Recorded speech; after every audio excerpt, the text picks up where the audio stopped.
শুষ্ক, তৈলাক্ত কিংবা মিশ্র সকল প্রকার ত্বকেরই কিছু কমন সমস্যা দেখা দেয়।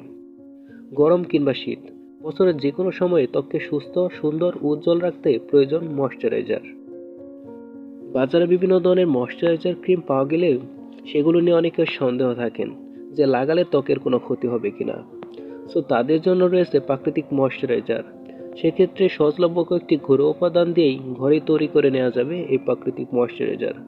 সো দেখে নিন ঘরে বসেই ময়েশ্চারাইজার তৈরির পদ্ধতি। So let's start.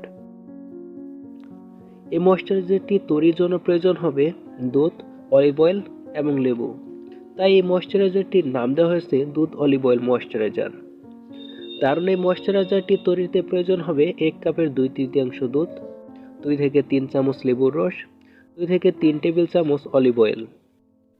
ময়েশ্চারাইজারটি তৈরির জন্য প্রয়োজন হবে একটি পরিষ্কার কাপ।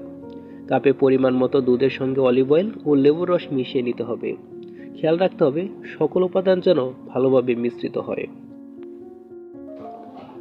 এই ময়েশ্চারাইজারে থাকা দুধ ত্বককে কোমল রাখতে কাজ করবে ও অলিভ অয়েল ত্বকের পিএইচের মাত্রা নিয়ন্ত্রণ করবে, অর্থাৎ অম্লক্ষারের ভারসাম্য ঠিক রাখবে। এছাড়া লেবুর রস ত্বকের ব্যাকটেরিয়া উপস্থিতি কমাতে ও ত্বকের দাগ দূর করতে কাজ করবে। তৈলাক্ত, শুষ্ক এবং স্বাভাবিক যে কোনো ত্বকের জন্য এটা খুব ভালো কাজ করবে। ঘরে তৈরি ময়েশ্চারাইজারটি রেফ্রিজারেটর অর্থাৎ ফ্রিজে সর্বোচ্চ 10 দিন পর্যন্ত ভালো থাকবে। সবাই ভালো থাকবেন, সুস্থ থাকবেন। দেখা হবে পরবর্তী ভিডিওতে। Thanks for watching.